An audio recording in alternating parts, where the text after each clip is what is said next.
ब्रह्मात्मन् नित्यानुवाकः 163 page number analysis continuation सिक्का but सर सिक्कित सर 163 ओम ब्रह्मात्मन् वद सृजत ओम ब्रह्मा आत्मन्वद सृजत ओम ब्रह्मा आत्मन्वद सृजत तदकामयत तदकामयत तदकामयत समात्मना पद्येयेति समात्मना पद्येयेति समात्मना पद्येयेति आत्मन्नात्मन्नित्यामन्त्रयत आत्मन्नात्मन्नित्यामन्त्रयत आत्मन्नात्मन्नित्यामन्त्रयत तस्मै दशगुं हूता प्रत्यशृणोत् तस्मै दशमगं भूत प्रत्यशृणोत् तस्मै दशमगं भूत प्रत्यशृणोत् तदशहूतोऽभवत् सदशहूतोऽभवत् सदशहूतोऽभवत् दशहूतो हवै नामैषः दशहूतो ह वै नामैषः दशहूतो ह वै नामैषः तं वा एतं दशहूतघुं सन्तम् तं वा एतं दशहूतगं सन्तम्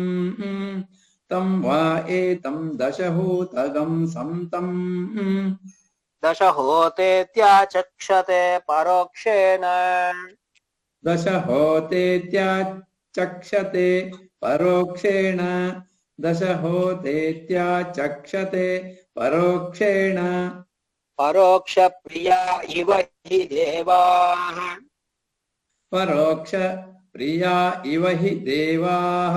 परोक्षप्रिया इव हि देवाः आत्मन्नात्मन्नित्यामन्त्रयत आत्मन्नात्मन्नित्यामन्त्रयत आत्मन्नात्मन्नित्यामन्त्रयत तस्मै सप्तमगुं हूता प्रत्यशृणोत् तस्मै सप्तमगं होत प्रत्यशृणोत् तस्मै सप्तमगं होत प्रत्यशृणोत् स सप्तहूतोऽभवत् सप्तभूतोऽभवत् स सप्तभूतोऽभवत्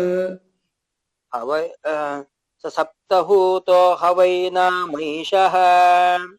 सप्तभूतो ह वै नामैषः सप्तभूतो ह वै नामैषः तं वा एतगुं सप्तहूतगुं सन्तम् तं वा एतगं सप्तभूतगं सन्तम् तं वा एतगं सप्तभूतगं सन्तम् सप्तहोतेत्याचक्षते परोक्षेण सप्तहोतेत्याचक्षते परोक्षेण सप्तहोतेत्याचक्षते परोक्षेण परोक्षप्रिया इव हि देवाः परोक्षप्रिया इव हि देवाः परोक्षप्रिया इव हि देवाः आत्मन्नात्मन्नित्यामन्त्रयत आत्मन्नात्मन्नित्यामन्त्रयत आत्मन्नात्मन्नित्यामन्त्रयत तस्मै षष्ठगुं हूता प्रत्यशृणोत् तस्मै षष्ठगं भूत प्रत्यशृणोत् तस्मै षष्ठगं भूत प्रत्यशृणोत् स षड्ढूतोऽभवत् स षड्ढूतोऽभवत् स षड्ढूतोऽभवत् षड्ढूतो हवै नामैषः षड्ढूतो ह वै नामैषः षड्ढूतो ह वै नामैषः तं वा एतगुं षड्ढोतगुं सन्तम् तं वा एतगं षड्ढूतगं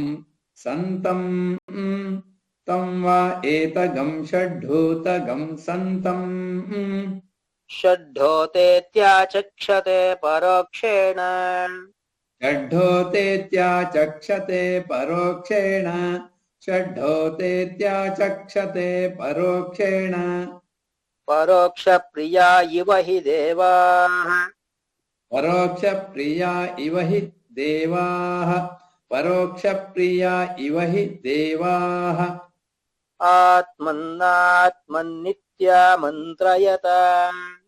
आत्मन्नात्मन्नित्या मन्त्रयत आत्मन्नात्मन्नित्या मन्त्रयत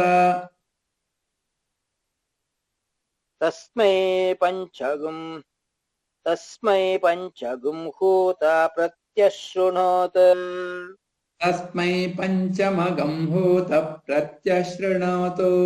तस्मै पञ्चमगं हूत प्रत्यशृणोत् स पञ्चहूतो अभवत् स पञ्चहोतो भवत् स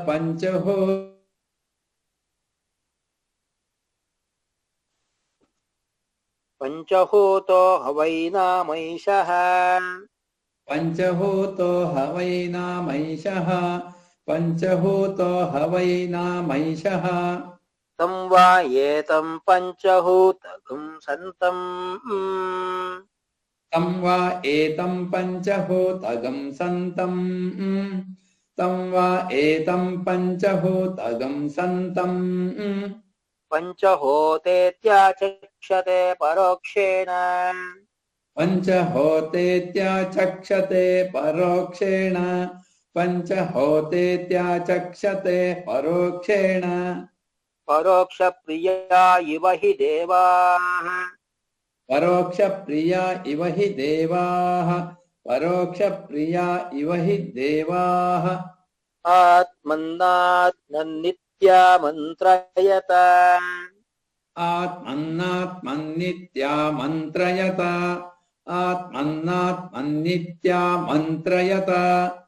तस्मै चतुर्थगं हूता प्रत्यशृणोत् तस्मै चतुर्थगं हूत प्रत्यशृणोतु तस्मै चतुर्थगं हूत प्रत्यशृणोत् स चतुर्हूतो अभवत् स चतुर्होतो अभवत् स चतुर्होतो अभवत् चतुर्हूतो हवैनामैषः चतुर्हूतो हवैनामैषः चतुर्हूतो हवैनामैषः तं वा एतं चतुर्हूतगुं सन्तम् तं वा एतं चतुर्हूतगं सन्तम् तं वा एतं चतुर्हूतगं सन्तम् चतुर्होतेत्याचक्षते परोक्षेण चतुर्होतेत्याचक्षते परोक्षेण चतुर्होतेत्याचक्षते परोक्षेण परोक्षप्रिया इव हि देवाः परोक्षप्रिया इव हि देवाः परोक्षप्रिया इव हि देवाः तमब्रवीत् तमब्रवीत् तं वै मेनेदिष्टगुं हूता प्रत्यश्रौषी त्वं वै मेनेदिष्टगं हूत प्रत्यौश्रौषीः त्वं वै मेनेदिष्टगं हूत प्रत्यश्रौषीः त्वयैनाख्यातारयिते त्वयैनानाख्यातार इति त्वयैनानाख्यातार इति तस्मान्नु हैनागश्चतुर्होतार इत्याचक्षते तस्मान्नो है नागश्चतुर्होतार इत्याचक्षते तस्मान्नो है नागश्चतुर्होतार इत्याचक्षते तस्माच्चुश्रूषो पुत्राणागुं हृद्यतमः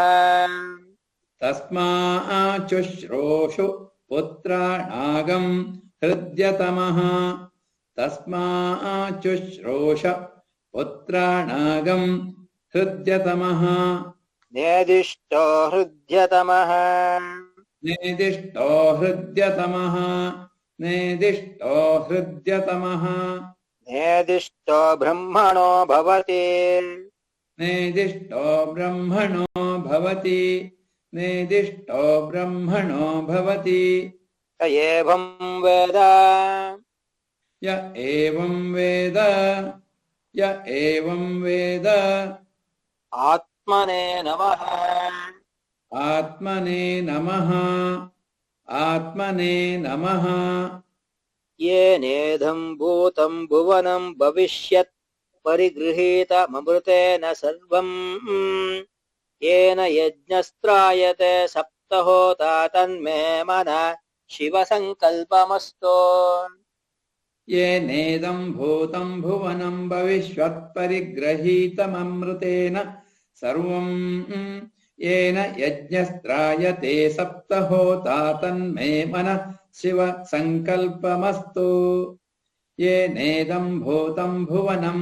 भविष्यत्परिगृहीतममृतेन सर्वं येन यज्ञस्त्रायते सप्तहोता तन्मे मनः शिवसङ्कल्पमस्तु येन कर्माणि प्रचरन्ति धीरा यतो वाचा मनसा चारुयन्ते यत्सम्मितं मनः सञ्चरन्ति तन्मे मनः शिवसङ्कल्पमस्तु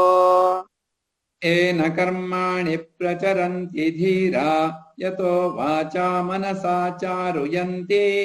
यत्सम्मितं मितं मनः सञ्चरन्ति तन्मे मनः शिवसङ्कल्पमस्तु येन कर्माणि प्रचरन्ति धीरा यतो वाचा मनसा चारुयन्ति यत्सम्मितं मनः सञ्चरन्ति तन्मे मनः शिवसङ्कल्पमस्तु येन कर्माण्यपसो मनीषिणो यज्ञे कृण्वन्ति विदतेषु धीराः यदपूर्वं यत्क्षमन्तं प्रजानां तन्मे मनः शिवसङ्कल्पमस्तु येन कर्माण्यपसो मनीषिणो यज्ञे कृण्वन्ति विदथेषु धीराः यदपूर्वं यक्षमन्तं प्रजानां तन्मे मनः शिवसङ्कल्पमस्तु येन कर्माण्यपसो मनीषिणो यज्ञे कृण्वन्ति विदथेषु धीराः यदपूर्वं यक्षमन्तं प्रजानां तन्मे मनः शिवसङ्कल्पमस्तु यत्प्रज्ञानमुत चेतो ऋतिश्च यज्ज्योतिरन्तरमृतं प्रजासो यस्मान्नरुते किञ्चन कर्म क्रियते तन्मे मनः शिवसङ्कल्पमस्तु यत्प्रज्ञानमुत चेतो धृतिश्च यज्ञोतिरन्तरमृतं प्रजासो यस्मान्न ऋते किञ्चन कर्म क्रियते तन्मे मनः शिवसङ्कल्पमस्तु यत्प्रज्ञानमुत चेतो धृतिश्च यज्ञोतिरन्तरमृतं प्रजासो यस्मान्न ऋते किञ्चन कर्म क्रियते तन्मे मनः शिवसङ्कल्पमस्तु शुशारथिरश्वानि वयं मनुष्यान्मे नियुते पशुभिर्वाजिनीवान् हृत्प्रविष्टं यदचरं यविष्टं तन्मे मनः शिवसङ्कल्पमस्तु तुषारतिरश्वानि वयं मनुष्यान्मे नियुते पशुभिर्वाजिनीवान् हृत्प्रविष्टं यदचरं यविष्टं तन्मे मनः शिवसङ्कल्पमस्तु तुषारतिरश्वानि वयं मनुष्यान्मे नियुते पशुभिर्वाजिनीवान् हृत्प्रविष्टं यदचरं यविष्टं तन्मे मनः शिवसङ्कल्पमस्तु यस्मिन् ऋचः स्याम यजो गुंषे यस्मिन् प्रतिष्ठा रशनाभ विभाराः यस्मिग्श्चित्तगुं सर्वमोतं प्रजानां तन्मे मनः शिवसङ्कल्पमस्तु यस्मिन् ऋचः सामयजोघंसि यस्मिन् प्रतिष्ठा रशना भावि भाराः यस्मिश्चित्तगं सर्वमोतं प्रजानां तन्मे मनः शिवसङ्कल्पमस्तु यस्मिन् ऋचः सामयजोघं यस्मिन् ऋचः सामयजोघंसि यस्मिन् प्रतिष्ठा रशना भावि भाराः यस्मिश्चित्तगं सर्वमोतं प्रजानां तन्मे मनः शिवसङ्कल्पमस्तु यदत्र षष्ठं त्रिशतगुं सुवीर्यं यज्ञस्य गुह्यं नवनावमायं दश पञ्चत्रिगुंशतं यत्परं तन्मे मनः शिवसङ्कल्पमस्तु यदत्र षष्ठं त्रिशतगं सुवीर्यं यज्ञस्य गुह्यं नवनावमायं दश पञ्चत्रिगुंशतं यत्परं तन्मे मनः शिवसङ्कल्पमस्तु यदत्र षष्ठं त्रिशतगं सुवीर्यं यज्ञस्य गुह्यं नवनावमायं दश पञ्चत्रिगुंशतं यत्परं तन्मे मनः शिवसङ्कल्पमस्तु यज्जाग्रतो दूरमुदयतु सर्वं तत्सुप्तस्य तथैवेति दूरं गमं ज्योतिषां ज्योतिरेकं तन्मे मनः शिवसङ्कल्पमस्तु यज्जागृतो दूरमुदयतु सर्वं तत्सुप्तस्य तथैवेति दूरङ्गमं ज्योतिषां ज्योतिरेकं तन्मे मनः शिवसङ्कल्पमस्तु यज्जागृतो दूरमुदयतु सर्वं तत्सुप्तस्य तथैवेति दूरङ्गमं ज्योतिषां ज्योतिरेकं तन्मे मनः शिवसङ्कल्पमस्तु येनेदं विश्वं जगतो बभूव ये देवावि महतो जातवेदाः तदेवाग्निस्तद्वायोस्तत्सूर्यस्तदो चन्द्रमास्तन्मे मनः शिवसङ्कल्पमस्तु येनेदं विश्वं जगतो बभूव ये देवा विमहतो जातवेदाः तदेवाग्निस्तद्वायुस्तत्सूर्यस्तदु चन्द्रमास्तन्मे मनः शिवसङ्कल्पमस्तु येनेदं विश्वं जगतो बभूव ये देवा विमहतो जातवेदाः तदेवाग्निस्तद्वायुस्तत्सूर्यस्तदु चन्द्रमास्तन्मे मनः शिवसङ्कल्पमस्तु येन द्यौ पृथिवी चान्तरिक्षं च ये पर्वता प्रदिशो दिशश्च येनेदं जगद्व्याप्तं प्रजानां तन्मे मनः शिवसङ्कल्पमस्तु येन द्यौ पृथिवी चान्तरिक्षं च ये पर्वता प्रदिशो दिशश्च येनेदं जगद्व्याप्यं प्रजानां तन्मे मनः शिवसङ्कल्पमस्तु येन द्यौ पृथिवी चान्तरिक्षं च ये पर्वता प्रदिशो दिशश्च येनेदं जगद्व्याप्यं प्रजानां तन्मे मनः शिवसङ्कल्पमस्तु ये मनो हृदयं ये च देवा ये दिव्या आपो ये सूर्यरश्मिः ते श्रोत्रे चक्षुषि सञ्चरन्तं तन्मे मनः शिवसङ्कल्पमस्तु ये मनो हृदयं ये च देवा ये दिव्या आपो ये सूर्यरश्मिः ते श्रोत्रे चक्षुषी सञ्चरन्तं तन्मे मनः शिवसङ्कल्पमस्तु ये मनोहृदयञ्च ये च देवा ये दिव्या आपो ये सूर्यरश्मिः ते श्रोत्रे चक्षुषी सञ्चरन्तं तन्मे मनः शिवसङ्कल्पमस्तु अचिन्त्यं चाप्रमेयं च व्यक्ताव्यक्तपरं च यत् सूक्ष्मात् सूक्ष्मतरं ज्ञेयं तन्मे मनः शिवसङ्कल्पमस्तु अचिन्त्यं चाप्रमेयं च व्यक्ताव्यक्तपरं च यत् सूक्ष्मात् सूक्ष्मतरं ज्ञेयं तन्मे मनः शिवसङ्कल्पमस्तु अचिन्त्यं चाप्रमेयं च व्यक्ताव्यक्तपरं च यत् सूक्ष्मात् सूक्ष्मतरं ज्ञेयं तन्मे मनः शिवसङ्कल्पमस्तु एका च दश च शतं च सहस्रं चायुतं च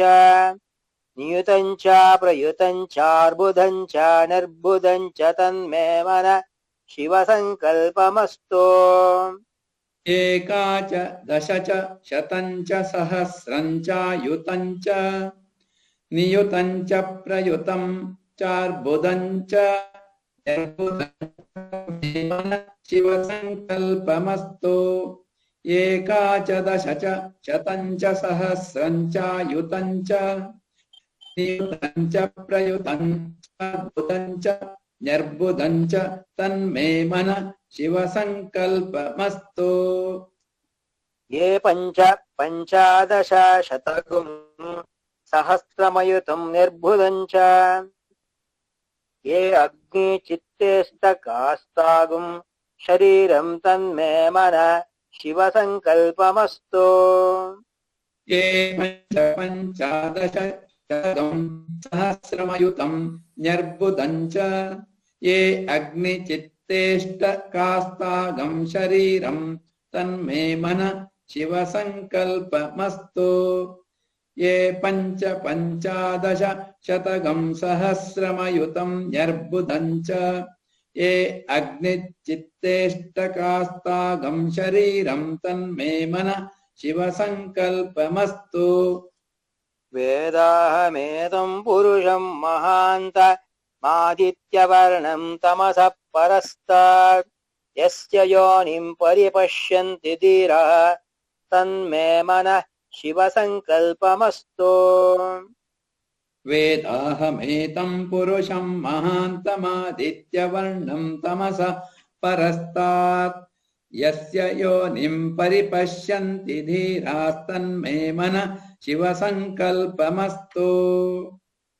वेदाहमेतं पुरुषं महान्तमादित्यवर्णं तमसः परस्तात् यस्य योनिं परिपश्यन्ति धीरास्तन्मे मनः शिवसङ्कल्पमस्तु यस्यैथं धीरा पुनन्ते कवयो ब्रह्माणमेतं त्वा वृणुतमिन्दुं स्थावरं जङ्गमं द्यौराकाशं तन्मे मनः शिवसङ्कल्पमस्तु यस्त्वैतं धीराः पुनन्ति कवयो ब्रह्माणमेतं त्वा वृणतमिन्दुं स्थावरं जङ्गमं द्यौराकाशं तन्मे मनः शिवसङ्कल्पमस्तु यस्त्वैतं धीराः पुनन्ति कवयो ब्रह्माणमेतं त्वा वृणुतमिन्दुं स्थावरं जङ्गमं द्यौराकाशं तन्मे मनः शिवसङ्कल्पमस्तु परात् परतरं ब्रह्म तत्परात् परतो हरिः यत्परात् परतो दीशं तन्मे मनः शिवसङ्कल्पमस्तु परात् परतरं ब्रह्म तत्परात् परतो हरिः यत्परात् परतो धीशं तन्मे मन शिव संकल्पमस्तु परात् परतरं ब्रह्म तत्परात् परतो हरिः यत्परात् परतो धीशं तन्मे मन शिव संकल्पमस्तु परात् परतरं चैव तत्परात् चैव यत्परं यत्परात् परतो ज्ञेयं तन्मे मन शिव संकल्पमस्तु परात् परतं चैव तत्परात् चैव यत्परं यत्परात् परतो ज्ञेयं तन्मे मन शिव संकल्पमस्तु परात् परतं चैव तत्परात् चैव यत्परं यत्परात् परतो ज्ञेयं तन्मे मन शिव संकल्पमस्तु या वेदादिषु गायत्री सर्वव्यापी महेश्वरी ऋग्यजुस्सामाथर्वैश्च तन्मे मन शिव संकल्पमस्तु या वेदादिषु गायत्री सर्वव्यापी महेश्वरी ऋग्यजुस्सामाथर्वैश्च तन्मे मन शिव संकल्पमस्तु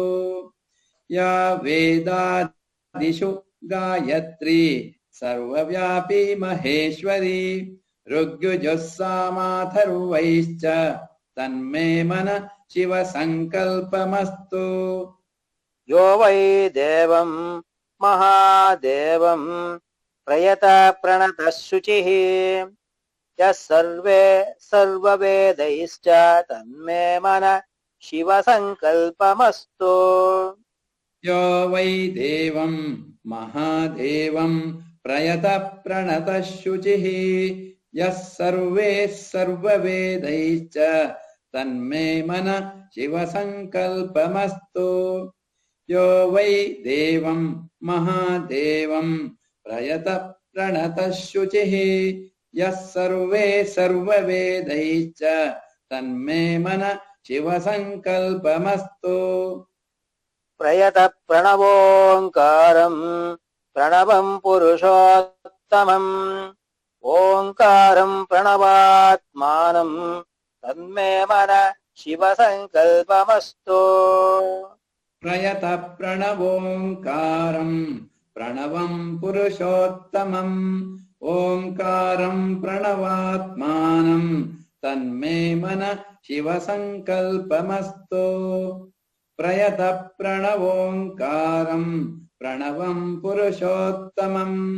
ओङ्कारं प्रणवात्मानं तन्मे मन शिव संकल्पमस्तु योऽसौ सर्वेषु वेदेषु पठ्यते ह्ययमीश्वरः अकायो निर्गुणो ह्यात्मा तन्मे मन शिव संकल्पमस्तु योऽसौ सर्वेषु वेदेषु पठ्यते ह्ययमीश्वरः अकायो निर्गुणो ह्यात्मा तन्मे मन शिव संकल्पमस्तु योऽसौ सर्वेषु वेदेषु पठ्यते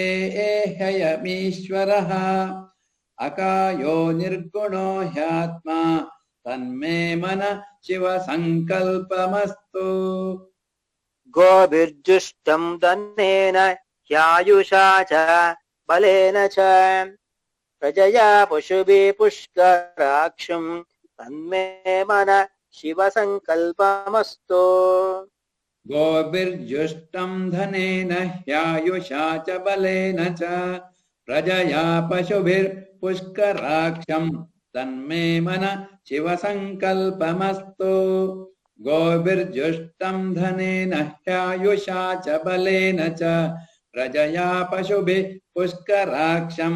तन्मे मन शिव संकल्पमस्तु त्र्यम्बकं यजामहे सुगन्धिं पुष्टिवर्धनम् उर्वारुकमिव बन्धनान् मृत्योर्मुक्षीयमामृतात् तन्मे मन शिव संकल्पमस्तु उर्वारुकमिव बन्धनान् मृत्योर्मुक्षीयमामृतात् यमामृतात् तन्मे मन शिवसङ्कल्पमस्तु ऊर्वारुकमिव बन्धनान् मृत्योर्मोक्षि यमामृतात् तन्मे मन शिवसङ्कल्पमस्तु त्र्यम्बकं त्र्यम्बकं यजामहे सारी त्र्यम्बकं यजामहे सुगन्धिं पुष्टिवर्धनम् ऊर्वारुकमिव बन्धनान् मृत्योर्मोक्षि यमामृता तन्मे मनः शिवसङ्कल्पमस्तु त्र्यम्बकं यजामहे सुगन्धिं पुष्टिवर्धनम् ऊर्वारुकमिव बन्धनान् मृत्योर्मोक्षि यमामृता तन्मे मनः शिवसङ्कल्पमस्तु कैलासशिखरे रम्ये शङ्करस्य शिवालये देवतास्तत्र मोदन्ते तन्मे मन शिवसङ्कल्पमस्तु कैलासशिखरे रम्ये शङ्करस्य शिवालये देवतास्तत्र मोदन्ति तन्मे मन शिवसङ्कल्पमस्तु कैलासशिखरे रम्ये शङ्करस्य शिवालये देवतास्तत्र मोदन्ति तन्मे मन शिवसङ्कल्पमस्तु कैलासशिखरावासं हिमवद्गिरि संस्थितं नीलकण्ठं त्रिनेत्रं च तन्मे मन शिवसङ्कल्पमस्तु कैलासशिखरावासं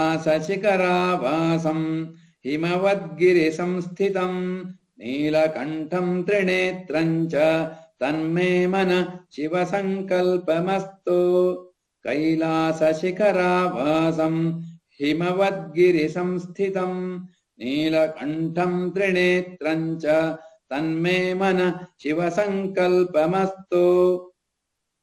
विश्वतश्चक्षुरुत विश्वतो मुखो विश्वतो हस्त उत विश्वतस्पात् संबाहुभ्यां नमते सम्पतत्रैद्यावा पृथिवी जनयन् देव एकस्तन्मे मन शिवसङ्कल्पमस्तु विश्वतश्चक्षुरुत विश्वतो मुखो विश्वतो हस्त उत विश्वतस्पात् संबाहुभ्यां नमति सम्पतत्रैर्द्यावा पृथिवी जनयन् देव एकस्तन्मे मन शिवसङ्कल्पमस्तु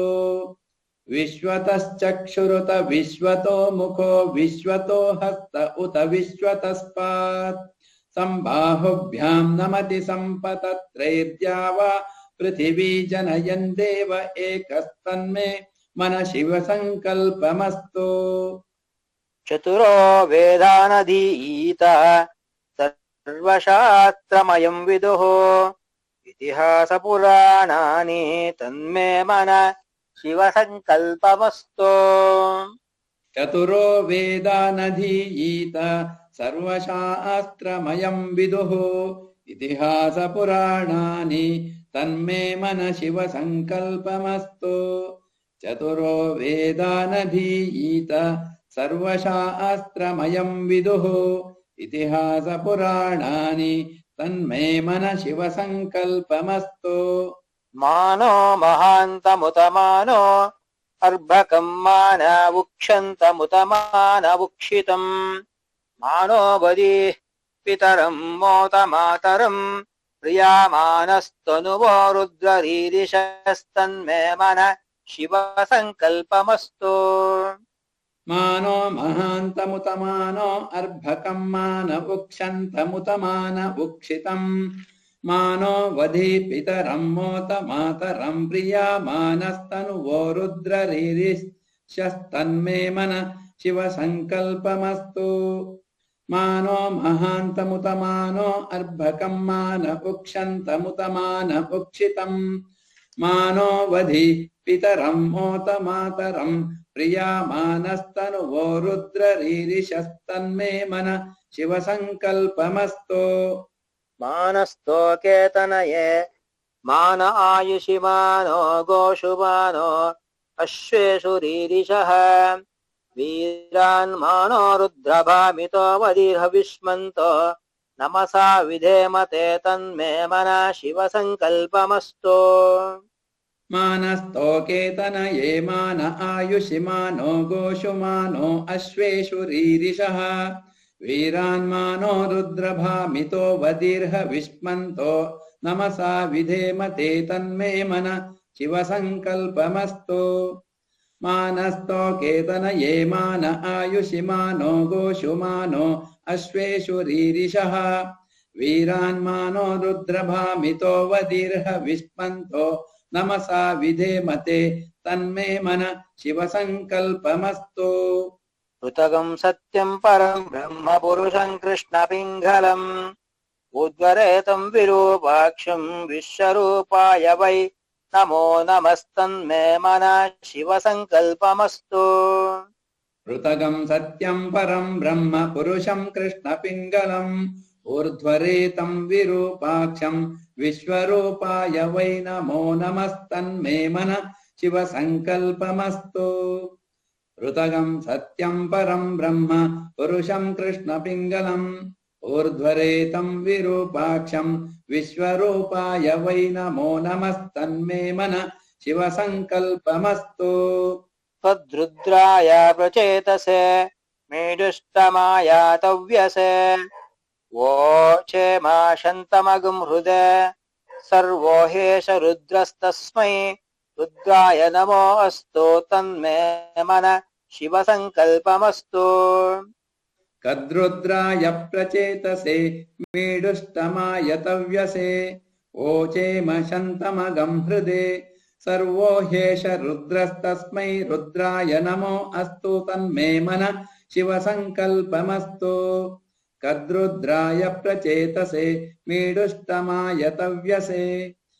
ओचेम शन्तमगं हृदे सर्वो ह्येष रुद्रस्तस्मै रुद्राय नमो अस्तु तन्मे मन शिवसङ्कल्पमस्तु ब्रह्मज्ञानं प्रथमं पुरस्तात् विसीमत सुरुचो वेन आवह स बुद्धिया उवमा अस्य विष्टासतश्च योनि असतश्च विवस्तन्मे मन शिवसङ्कल्पमस्तु ब्रह्मज्ञानं प्रथमं पुरस्ताद्विसीमत सुरुचो वेन आवह सुबुद्धिया उपमा अस्य निष्ठासतश्च योनिमसतश्च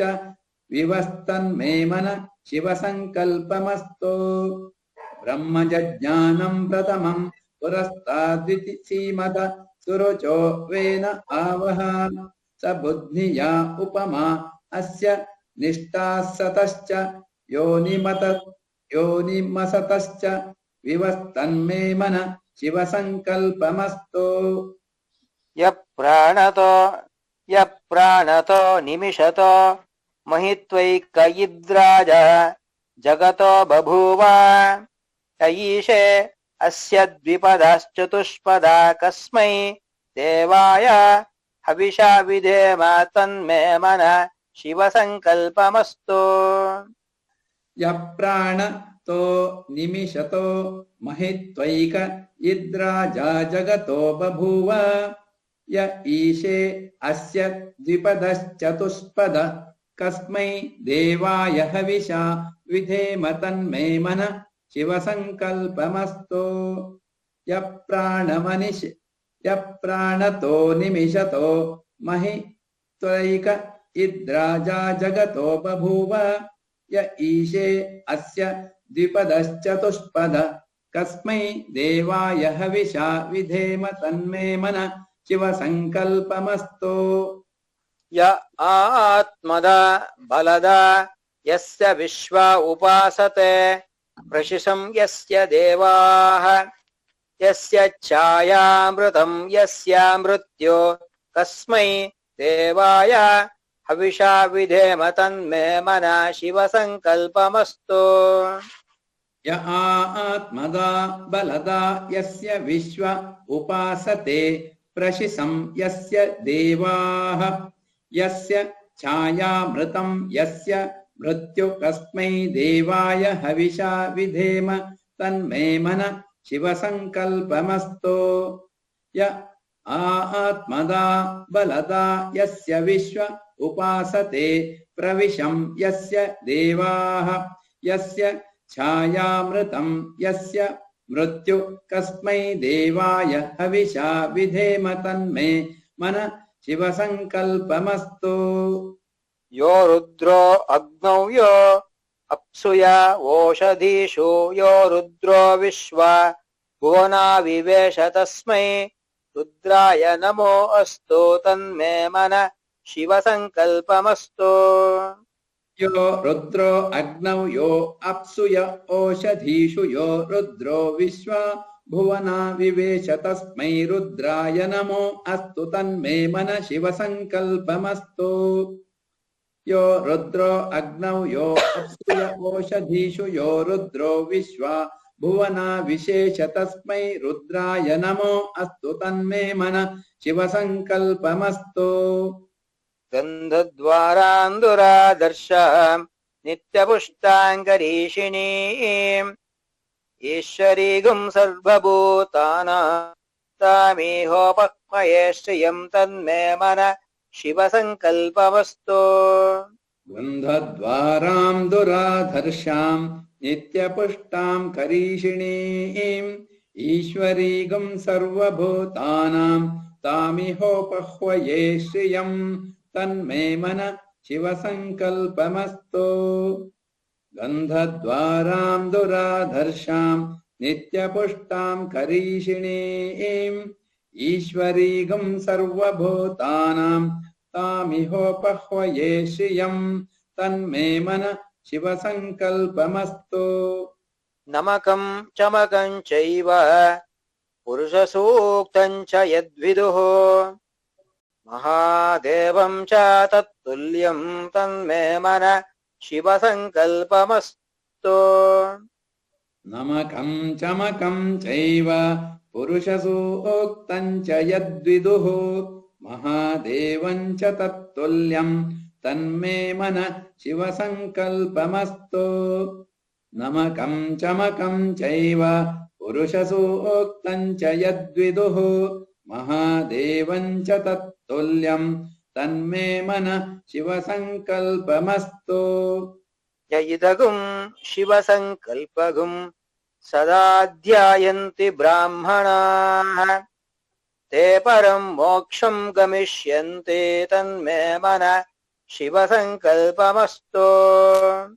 य इदगं शिवसङ्कल्पगं सदा ध्यायन्ति ब्राह्मणाः ते परं मोक्षं गमिष्यन्ति तन्मे मन शिवसङ्कल्पमस्तु। य इदगं शिवसङ्कल्पगं सदा ध्यायन्ति ब्राह्मणाः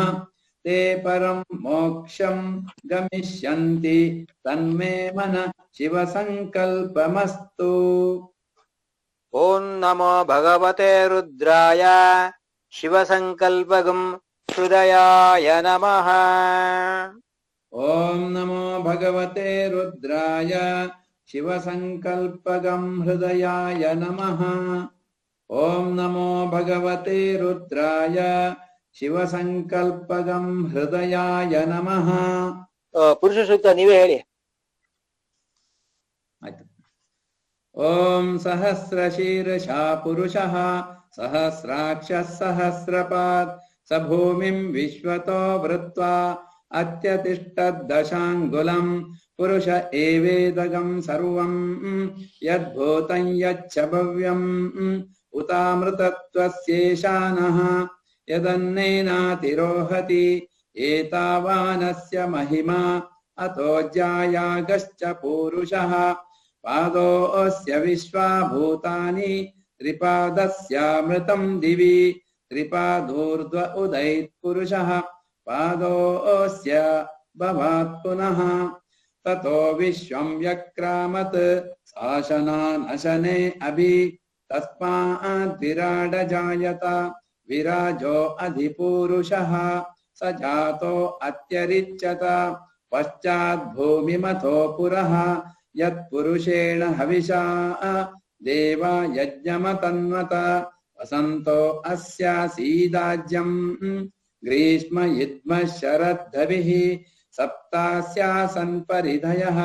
त्रिसप्तः समिधः कृताः देवा यद्यज्ञं तन्वानाः अपद्नन् पुरुषं पशुं तं यज्ञं बर्हिषि प्रौक्षन् पुरुषं जातमग्रतः तेन देवा अयजन्त साध्या ऋषयश्च ये तस्माद्यज्ञात् सर्वहुतः संभृतं पृषदाज्यं पशुगस्तागश्चक्रे वायव्यान् आरण्यान् ग्राम्याश्च ये तस्माद्यज्ञात् सर्वहुतः ऋचः सामानि जज्ञिरे छन्दागंसि जज्ञिरे तस्मात् यजुस्तस्मादजायत तस्मादश्वा अजायन्त एके चोभयादतः गावो जज्ञिरे तस्मात् तस्माज्जाता अजावयः यत्पुरुषं व्यददुः कतिधा व्यकल्पयन् मुखं किमस्य कौ बाहु का ऊरूपादामुच्येते ब्राह्मणो अस्य मुखमासीत् बाहुराजन्यः कृतः ऊरू तदस्य यद्वैश्यः पद्भ्यागं शूद्रो अजायत चन्द्रमा मनसो जातः चक्षुः सूर्यो अजायत मुखादिन्द्रश्चाग्निश्च प्राणाद्वायुरजायत नाभ्या आसीदन्तरिक्षं विष्णोद्यौ समवर्तत पद्भ्यां भूमिर्दिशः श्रोत्रात् तथा लोकागम् अकल्पयन् वेदाहमेतं पुरुषं महान्तम् आदित्यवर्णं तमसस्तु पारे सर्वाणि रूपाणि विचित्य धीरः नामानि कृत्वाभिवदन्ते धाता पुरस्ताद्यमुदा जहार शक्रप्रविद्वान् प्रदिशश्च तस्रः तमेवं विद्वान् अमृत इह भवति नान्यः पन्था अयनाय विद्यते यज्ञेन यजन्त देवाः तानि धर्माणि प्रथमान्यासन् ते हनाकं महिमानः सचन्ते यत्र पूर्वे साध्या सन्ति देवाः ॐ नमो भगवते रुद्राय पुरुषसूक्तगं शिरसे स्वाहा अभ्यः सम्बोधये पृथिव्यैरसाच्च विश्वकर्मणः समवर्तताधि तस्य त्वष्टा विदधद्रूपमेति तत्पुरुषस्य विश्वमाजानमग्रे वेदाहमेतं पुरुषं महान्तम् आदित्यवर्णं तमसः परस्तात् तमेवं विद्वानमृत इह भवति नान्यः पन्था विद्यते यनाय प्रजापतिश्चरति गर्भे अन्तः अजायमानो बहुधा विजायते तस्य धीराः परिजानन्ति योनिं मरीचीनां पदमिच्छन्ति वेदसः यो देवेभ्य आतपति यो देवानां पुरोहितः पूर्वो यो देवेभ्यो जातः नमो रुचाय ब्राह्मये रुचं ब्राह्मं जनयन्तः देवा अग्रे तदब्रुवन् यस्त्वैवं ब्राह्मणो विद्यात् तस्य देवा असन्वशे ह्रीश्च ते लक्ष्मीश्च पत्न्यौ आहोरात्रे पार्श्वे नक्षत्राणि रूपम् अश्विनौ व्यात्तम् इष्टं मनिषाण अमं मनिषाण सर्वं मनिषाण तच्चं योरावृणीमहे गातुं यज्ञाय गातं यज्ञपतये दैवी निर्मानुषेभ्यः ऊर्ध्वं जिगातु भेषजं शन्नो अस्तु द्विपदे शं चतुष्पदे ॐ शान्तिः शान्तिः शान्तिः ॐ नमो भगवते रुद्राय उत्तरनारायणगं शिखायै षट् ॐ शान्तिः शान्तिः शान्तिः।